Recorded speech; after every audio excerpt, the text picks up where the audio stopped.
साथियों नमस्कार, जोहार। जीटी रोड लाइव में आपका स्वागत है। मैं हूं अभिषेक सिंह। साथियों, झारखंड में ये हो क्या रहा है? सरकार तो चल रही है, कहने के लिए शासन जो है वो सरकार का है, लेकिन हर बात पे हाईकोर्ट का हस्तक्षेप क्यों साथियों?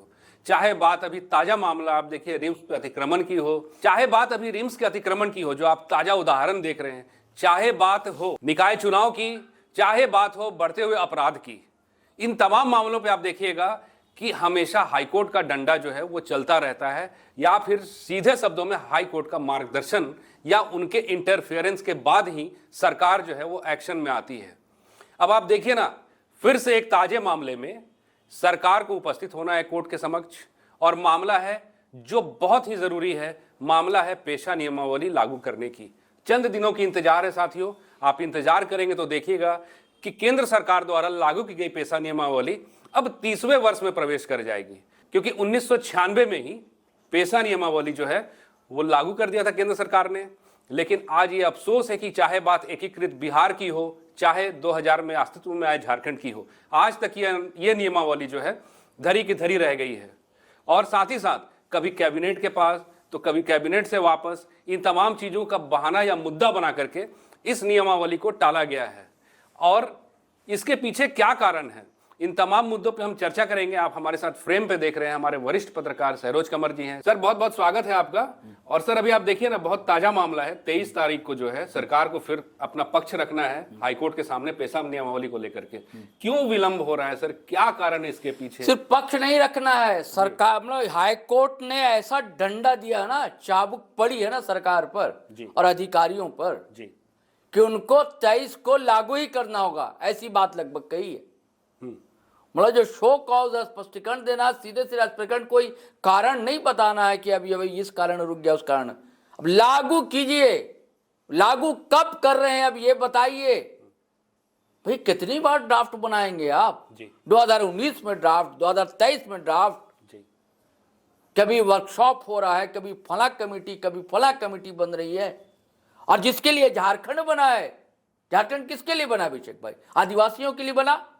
झारखंड बना आदिवासियों की संस्कृति, सभ्यता, परंपरा जी, और जिनके साथ प्रकृति, जिनके साथ वो जिंदगी गुजारते हैं, जल जंगल जमीन, उनके संरक्षण के लिए बना जी। बिल्कुल। अब 25 साल हो गए। झारखंड गठन से पहले पेशा एक्ट बना जी, वो इसीलिए बना था कि जहां जहां आदिवासी हैं उनकी परंपरा, उनका जीवन, उनकी संस्कृति का संरक्षण हो। लेकिन जिनके नाम पर झारखंड अलग हुआ वही वंचित है, वही वंचित है। बिल्कुल, वही लागू नहीं हो सका है। उनके लिए 5वीं अनुसूची है, 5th शेड्यूल है कई जगह जी, जिसमें रांची जिला भी आता है। ऐसे कई जिले हैं झारखंड में जहां खास सुविधाएं हैं आदिवासियों को। उनकी अपनी ग्राम सभा का अधिकार है, उनको बिना ग्राम सभा की अनुमति के डीसी भी इंटर नहीं कर सकते जी। स्वशासन का एक अधिकार जी, स्वशासन का अधिकार जी। पंचायती राज जी क्यों बना था? अधिनियम आया, राजीव गांधी लेकर आए थे ना 73वें संशोधन जी, तो तभी तो ये भी आया था कि आदिवासियों के लिए पेशा एक्ट होगा जी। पंचायती और सबके लिए है सुविधाएं, उनके लिए एक अलग विशेष सुविधाएं दी गई।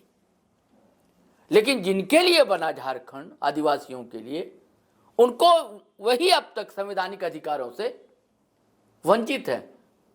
और ये भी कितनी बड़ी क्रूर विडंबना है। आपने कहा भी कि भाई बार बार अदालत को ही हस्तक्षेप करना पड़े जी।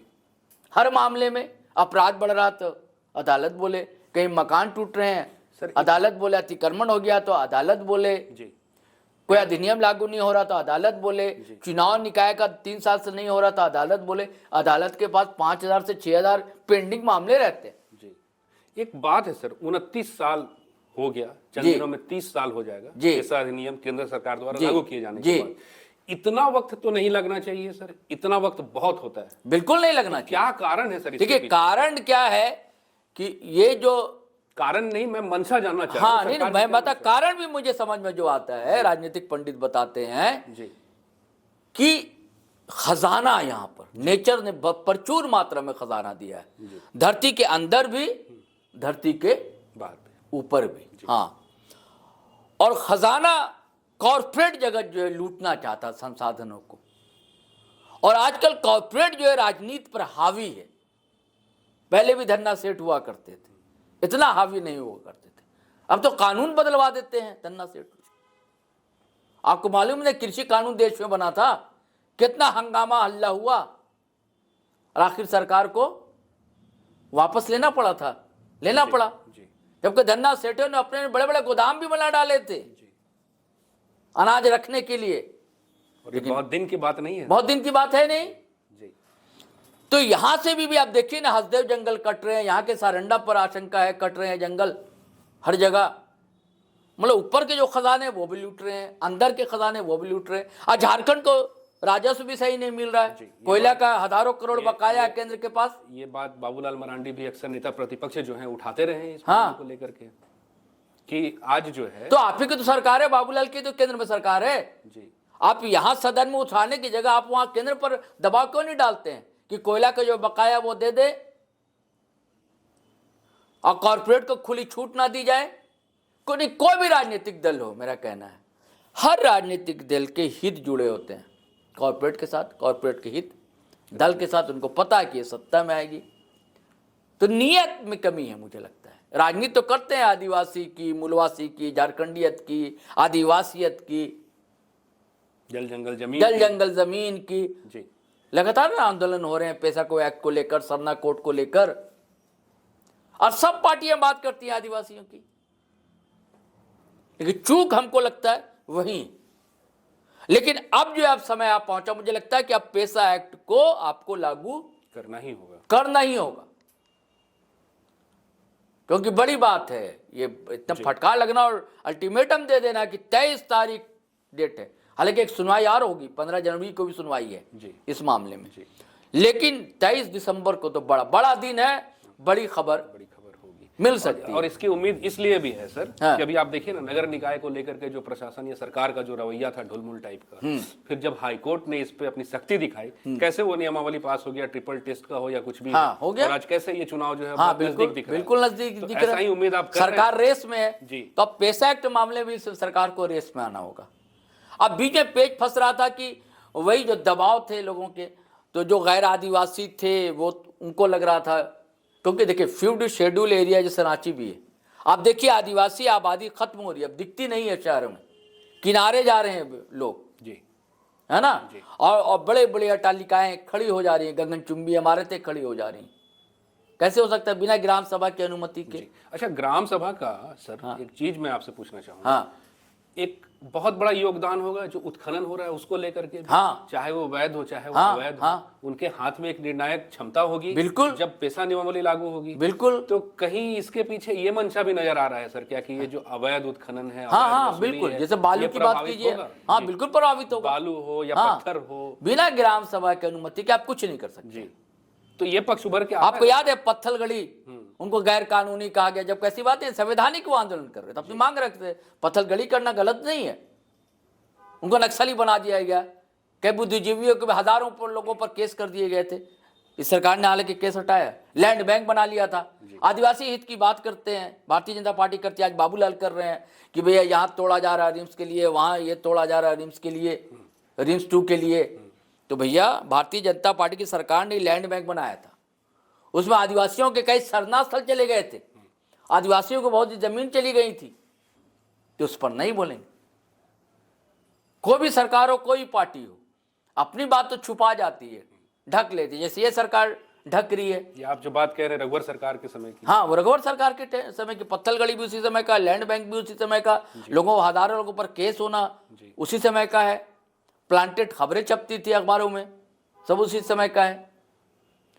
मतलब कई बुद्धिजीवियों को मैं जानता हूँ, बेचारे पढ़े लिखे लोग हैं, लेखक हैं, पत्रकार हैं, वो नक्सली बना दिए गए जी। तो ऐसा नहीं होना चाहिए। और ये सरकार भी क्या कर, खाली कह रही है आदिवासी का, और ये सरना कोट की बात कर रही है। अभी एक सर्वे आया, अभी स्कूल का सर्वे ये सरकार करा रही है, वहाँ आपके लिए सरना कोट का कॉलम ही नहीं है, अन्न का कॉलम ही नहीं है जी। आप दूसरी पार्टी को बोलने के लिए, केंद्र सरकार को घेरने के लिए आप कह देते कि सरना कोड लागू करो, वैसे पेशा एक्ट में। मतलब अपनी जो गलतियां हैं ना, दूसरे पर दोषारोपण कहते हैं ना, मर देना। तो क्या अब लग रहा है सर कि जो मामला इतने दिनों से लंबित है पेशा नियमावली लागू करने की, अब जब हाईकोर्ट इस पे सख्त हो अब गया, बिल्कुल होना चाहिए, इससे आदिवासी को स्वशासन का अधिकार मिलेगा। जी किसी हद तक वो जल जंगल जमीन को बचा सकेंगे। जी नहीं तो बस्तर की जो स्थिति हो रही है, ये संथाल की स्थिति होगी, कोल्हान की स्थिति होगी। जो पढ़े लिखे बेचारे आदिवासी हैं वो तो किसी तरह सर्वाइव कर लेंगे। जो गांव जंगलों में, बड़ी आबादी गांव जंगलों में रहती है, और जो आदिम जनजातियां, असुर है, पहाड़िया है, ब्रिजिया है, कोरवा है, ये सब बुरे हाल स्थिति में होंगे। जी उनकी भाषा तो खत्म हो ही रही है, उनके जीवन पर तलवार लटकी हुई। तो साथियों, आपने सुना, बहुत ही सटीक विश्लेषण रहा यह।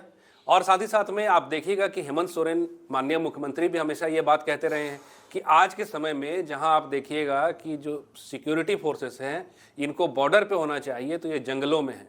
क्यों? क्योंकि आज जो है सरकार जो है, चाहे वो केंद्र की सरकार हो, उनका जो लक्ष्य है वो ये है कि पूंजीपतियों के हवाले जल जंगल जमीन को करना ही है। लेकिन साथियों, अब जब एक बार हाईकोर्ट फिर से सख्त है, पेशा नियमावली लागू होने के बहुत करीब अगर ऐसा प्रतीत हो रहा है, तो कहीं ना कहीं ये संभावना भी अवश्य है कि इससे जल जंगल जमीन की रक्षा हो पाएगी। बहरहाल ये तो आने वाला वक्त बताएगा। आज के लिए बस इतना ही। जाते जाते आपसे वही आग्रह है कि अगर आपने हमारे चैनल को सब्सक्राइब नहीं किया तो ज़रूर कर लीजिए, हमारे वीडियो को लाइक, शेयर और कमेंट जरूर कीजिए। आज्ञा दीजिए साथियों। नमस्कार, जय हिंद, जय भारत।